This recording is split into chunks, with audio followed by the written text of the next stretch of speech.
into effect, and that is largely why polar bear populations have increased from about 6,000 at that time to at least 30,000 today. There has been no decline in polar bear populations, except during the years when they were trophy hunting them more heavily. The reason that treaty happened was because they were worried that numbers were declining. Rugs. Today, I want the rug. Out of Iqaluit in Nunavut, where they all live, have...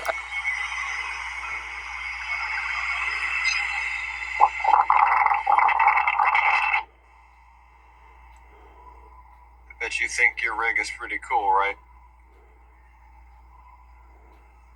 Well, it's probably because you haven't seen this beast. Danny here from Van Life Northwest, showing off this 1990 Toyota Camp Mate. It's a four-wheel drive camper van, JDM, so out of Japan. Straight off the bat, you can see one of its coolest features, and that is slide out on the side, which comes out, I'd say, over 3 feet, maybe 3.5 feet.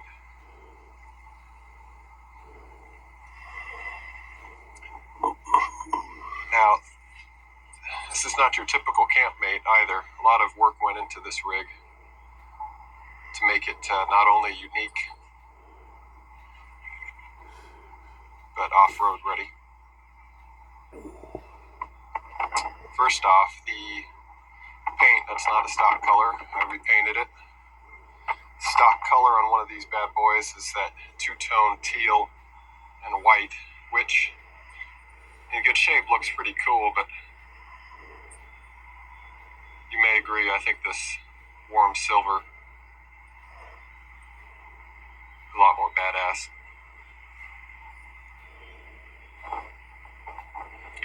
Secondly, you'll not see another camp mate with this kind of stance.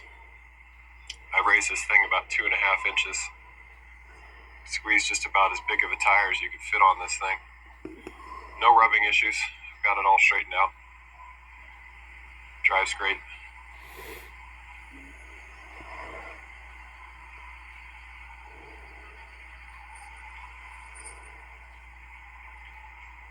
So this bad boy is on the CM40. No, not CM40. I'm getting a little confused. I think it's CM65. There's a lot of designations. I'm getting a little confused. But anyway, this is a Light Ace or Town Ace truck chassis. So from the factory, it would have come as a cabin chassis and then taken to different builders in Japan. There were several different camper build-outs built on that same chassis. Why am I... It's not CM65, it's something else. I'll remember about this video, but anyway, there's different versions. You may have seen the Space Cabin, as I call it, but it's also known as the Town Ace European Amcraft. There's also one called a Compo, and then there's this is the Camp Mate. There's one or two others that aren't very prevalent, especially now, 25 years later. But they all have, interestingly enough, I'll show you real quick.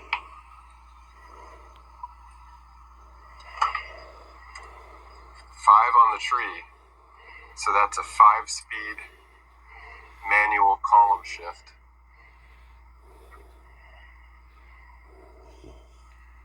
Actually not terribly hard to get used to,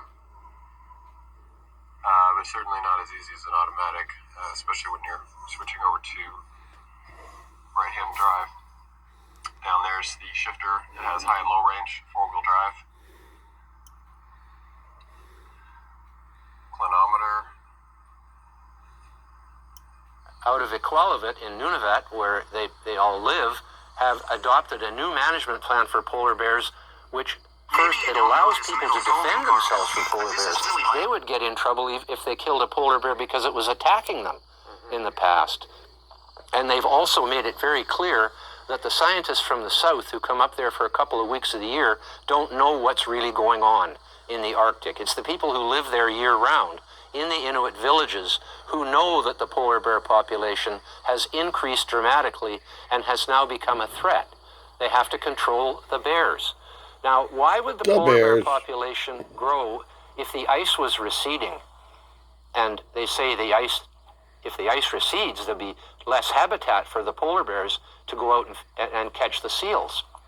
Well, here's the deal. The real deal is that if the whole Arctic was covered in ice, the sunlight couldn't reach the sea to grow the plankton. And if the plankton didn't grow, the fish wouldn't grow. And if the fish didn't grow, the seals wouldn't grow. And if the seals didn't grow, the polar bears would have nothing to eat. So clearly, it's not a situation where more ice is always good. There is a balance somewhere between all ice and no ice. In other words, it's good that the ice melts in the summer to let more of the sea be exposed to the sunlight to grow the plankton, to feed the ecosystem, and then for the ice to freeze back in the winter, which it does regularly, and believe me, it hasn't disappeared. And if you just look at satellite images on the internet of what the Arctic looks like in February, March, April, May, it's just covered in ice. And then it melts in the summer, and into the fall it stays fairly clear for the sun to grow the food for the bears. And that is part of the reason, perhaps, why the bear population has increased, because there's a more optimum level of ice and water ratio between the two than having the whole thing covered in ice. Water. Are you saying ice levels have changed, which leads me to ask you, we know climate is changing. That is always the case. It's a constant. However, at the moment, CO2 is being pointed at as the reason for the temperature increase.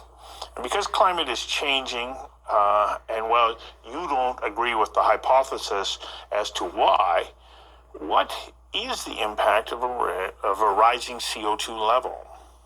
Yes, well, the main effect of the rise in CO2 is the increase in the growth of plants and trees, of everything that uses carbon dioxide as food, which is the entire plant kingdom, including the phytoplankton in the sea. The basis of the food web on all Earth is photosynthetic plants, and that is their food. I used to laugh at people who said that their house plants enjoyed them when they talked to them and grew better when they talked to them. And then I realized when you're talking to your plants, you're breathing 40,000 ppm of CO2 on them, which is their food. It's like a supersaturated fertilizer going into the air around them. And so it does make sense that plants would respond positively to talking to them, because you're breathing on them. Especially if you get up close and personal. Absolutely. So that's the main effect of CO2 in the atmosphere. Its effect on global temperature is completely unproven. The idea that it is the control knob of the Earth's temperature, as some of the elements in NASA and NOAA are putting out, and the Canadian government follows that same line, that is a hypothesis. It is nowhere near a proven fact. CO2 is a greenhouse gas, but it's a very minor one, especially compared to water vapor, which is really the main controlling factor in the global atmosphere. And, of course, in the oceans, too. I mean, the oceans contain 1,000 times as much heat as the atmosphere does. So the atmosphere can change back and forth without even affecting the oceans. And when people say, well, isn't the climate warming? Right now it is, yeah, for the last 300 years. That's like... Right, since the mini ice age. Since the mini ice age, which some of them try to deny, but it's absolutely incontrovertible that little ice age occurred. The Thames River froze over 2 or 3 times a decade for 300-400 years during that period. And then suddenly in 1814, it never froze again since then. So that demonstrates that there's a gentle warming period occurring that has changed the climate. Now, when you say, what is the effect of climate change? If the climate